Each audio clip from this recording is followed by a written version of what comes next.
আসসালামু আলাইকুম। আশা করছি সবাই ভালো আছেন। আমি আবারও চলে আসলাম আমানুল্লাহ সরকার ফ্রম রোবোটেকভ্যালি আপনাদের মাঝে। আমরা আপনাদের জন্য যে প্লেলিস্টটা তৈরি করেছি সেটার নাম হচ্ছে পাইথন প্রজেক্ট, যেখানে আমরা ছোট ছোট কিছু প্রজেক্ট আপনাদেরকে বিল্ড করে দেখাচ্ছি।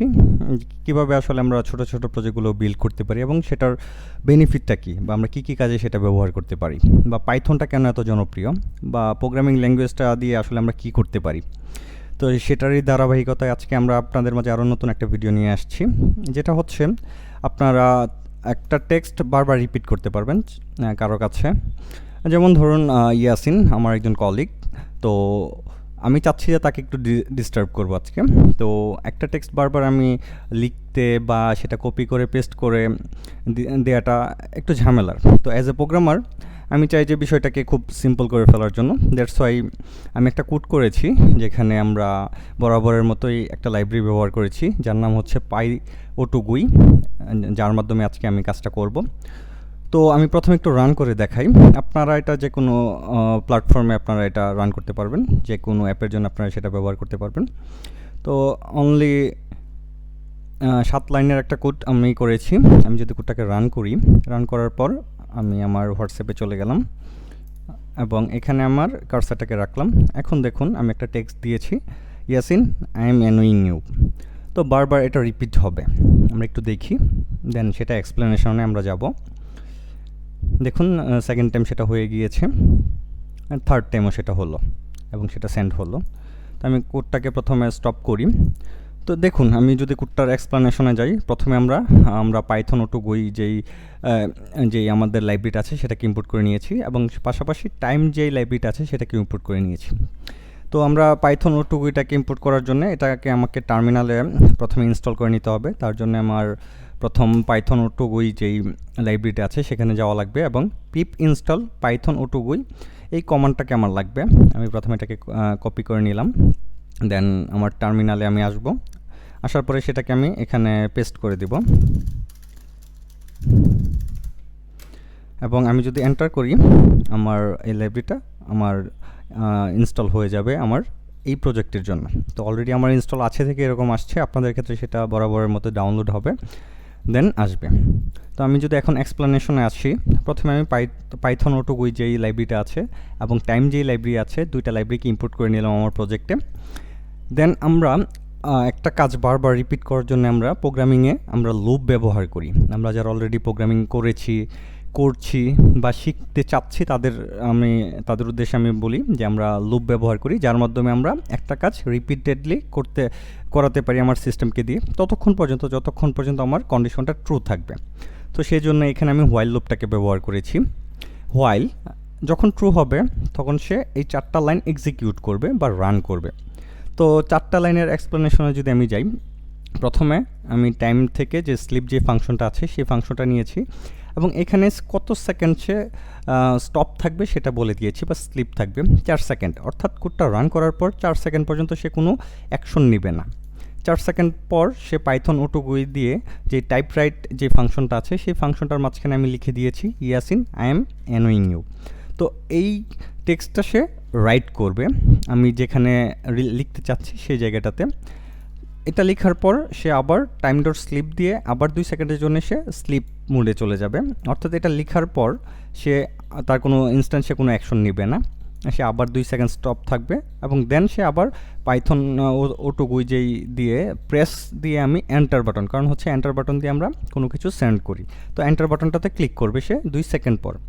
অর্থাৎ আমার কোডটা রান হওয়ার পর প্রথম 4 সেকেন্ড সে স্টপ থাকবে, 4 সেকেন্ড পর আমি যে টেক্সটটা অলরেডি দিয়েছি সেই টেক্সটটা সে রাইট করবে, দেন সে আবার 2 সেকেন্ডের জন্য স্লিপ মোডে চলে যাবে, দেন 2 সেকেন্ড পর সে আবার এন্টার বাটনটাতে ক্লিক করবে। তো দ্যাটস ওয়াই আমি যখন কোডটাকে রান করেছি এবং আমি আমার হোয়াটসঅ্যাপে গেলাম এবং যেখানে টেক্সটটা করতে চাচ্ছি সেখানে আমি সিলেক্ট করে দিলাম, আমার 4 সেকেন্ড পর প্রথমে সেটা টাইপ হচ্ছে, দেন সেটা 2 সেকেন্ডের জন্য স্লিপ মোডে চলে যাচ্ছে, দেন আবার সেটা এন্টার বাটনটাতে ক্লিক হচ্ছে। তো পুরো সিস্টেমটা এভাবে হচ্ছে। আর এখানে যদি আমি কোডটাতে যাই, আমার এই কোডটাতে আসার পর এখানে দেখুন, এখানে আমার কন্ডিশনটা দিয়েছি হোয়াইল ট্রু, অর্থাৎ যতক্ষণ পর্যন্ত ট্রু থাকবে ততক্ষণ আমার এই 4টা লাইন বারবার রিপিটেড হতেই থাকবে। কিন্তু এখানে কখনো এটা ফলস হবে না, কারণ হচ্ছে এখানে আমি কোনো কন্ডিশন দেইনি, অর্থাৎ কতক্ষণ পর্যন্ত চলবে বা কতবার চলবে সেটা আমি বলে দিইনি। তো এটা আনলিমিটেড চলতেই থাকবে এই বিষয়টা। তো আমরা চাইলে এটাকে আবার কন্ট্রোলও করতে পারি। সেটা কিভাবে? আমরা এখানে প্রথমে একটা ভেরিয়েবল বানাবো, ধরুন এ নামে একটা ভেরিয়েবল বানিয়েছি এবং তার ভ্যালু দিয়েছি 1, অর্থাৎ তার প্রথম ভ্যালুটা এই এ নামক যে ভেরিয়েবলটা আছে সেখানে স্টোর করা আছে 1 যেই ভ্যালুটা সেটা। দেন আমি এখানে কন্ডিশন দিব হোয়াইল আমার A is less than or equal suppose 3, অর্থাৎ আমার যখন এর ভ্যালুটা 3 থেকে ছোট অথবা 3-এর সমান হবে ততক্ষণ পর্যন্ত চলবে, অর্থাৎ এর ভ্যালুটা যখন 4 হয়ে যাবে, অর্থাৎ 3 থেকে বড় হয়ে যাবে, তখন আমার এই কন্ডিশনটা মিথ্যা হয়ে যাবে এবং এই 4টা লাইন সে আর এক্সিকিউট করবে না। তো এটার জন্য আমার প্রথমে, যেহেতু প্রথম এর ভ্যালু 1, আমি যদি এখানে বসাই এর পরিবর্তে 1 বসাই, তাহলে দেখুন condition 1 is less than or equal 3, তার মানে 1 3 থেকে ছোট অথবা 3-এর সমান। হ্যাঁ, কন্ডিশন ট্রু, তার মানে সেই কোডটা এক্সিকিউট করবে এবং এক্সিকিউট করার পরে এখানে আবার আমাকে বলে দিতে হবে যে এ ইকুয়াল এ প্লাস 1, অর্থাৎ এর মানটা, এই এ মিনস হচ্ছে এই যে এখানে যে মানটা আমি ব্যবহার করেছি, অর্থাৎ এই এর পরিবর্তে এখানে যদি আমরা 1 বসাই তাহলে আলটিমেটলি এর ভ্যালু হয়ে যাচ্ছে 2। দেন কিন্তু এখানে এসে আবার এর 1-এর পরিবর্তে এখানে 2 ব্যবহার করা হবে এবং দেখা যাবে যে আমার 2 is less than or equal 3, হ্যাঁ সত্য। দেন আবার এই 4টা লাইন এক্সিকিউট হবে, আবার এখানে এসে 1-এর পরিবর্তে এখানে 2 ব্যবহার করা হবে, এখন এর মান হয়ে গেল 3, তার মানে এখানে এসে আবার 3 ব্যবহার করা হবে।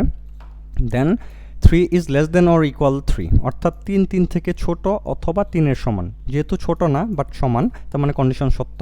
সে আবার 4টা লাইন এক্সিকিউট করবে এবং এখানে এসে আবার 2-এর পরিবর্তে এখানে 3 বসাবে, এখন হয়ে গেল 4। যখনই এখানে 3-এর পরিবর্তে 4 বসবে, দেখুন কন্ডিশনটা হয়ে গেল 4 is less than or equal 3, অর্থাৎ 4 3 থেকে ছোট অথবা 3-এর সমান। যেহেতু 4 3 থেকে ছোটও না এবং 3-এর সমানও না, তার মানে কন্ডিশনটা মিথ্যা হয়ে যাবে এবং আমার এই 4টা লাইন আর এক্সিকিউট হবে না, তার মানে এখানে স্টপ হয়ে যাবে। আমি যেটা বললাম যে আমরা এটা চাইলে কন্ট্রোলও করতে পারি। তো এখন আমি যদি কোডটাকে একটু দেখাই, আমি কোডটাকে একটু রান করে দেখাই। কোডটাকে রান করলাম, এখন ধরলাম যে জাস্ট আমি ইয়াসিন যেটা আছে তার নামটাকে প্রিন্ট করলাম, তাহলে বুঝতে পারবো আমরা ইজিলি। কোডটাকে রান দিলাম, আমি আমার হোয়াটসঅ্যাপে চলে গেলাম এবং এখানে দেখি কি আসে। হ্যাঁ, ইয়াসিন আসলো, সেন্ড হলো, দেখুন আমি কিছুই করতেছি না। ফার্স্ট ইয়াসিন আসলো, সেকেন্ড ইয়াসিন আসলো, পোস্ট হলো, থার্ড ইয়াসিন আসলো এবং সেটা পোস্ট হলো। দেন কিন্তু আর কিছু আসতেছে না, কারণ হচ্ছে আমার কন্ডিশনটা যখনই মিথ্যা হয়ে গেল তখনই সে লুপ থেকে বের হয়ে গেল এবং আমার কোডটা এখানে স্টপ হয়ে গেল।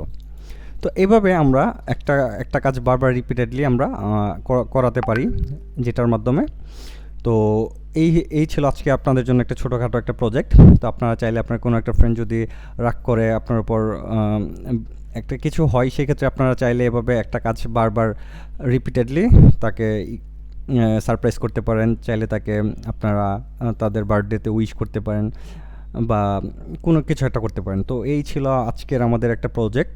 তো অবশ্যই কেমন লেগেছে সেটা জানাবেন, লাইক কমেন্ট এবং সাবস্ক্রাইব করে নেবেন আমাদের এবং শেয়ার করবেন সবার সাথে, যেন সবাই জানতে পারে আমাদের এই ছোট্ট একটা প্রচেষ্টা সম্পর্কে। তো আজকে এই পর্যন্ত আপনাদের জন্য। আসসালামু আলাইকুম।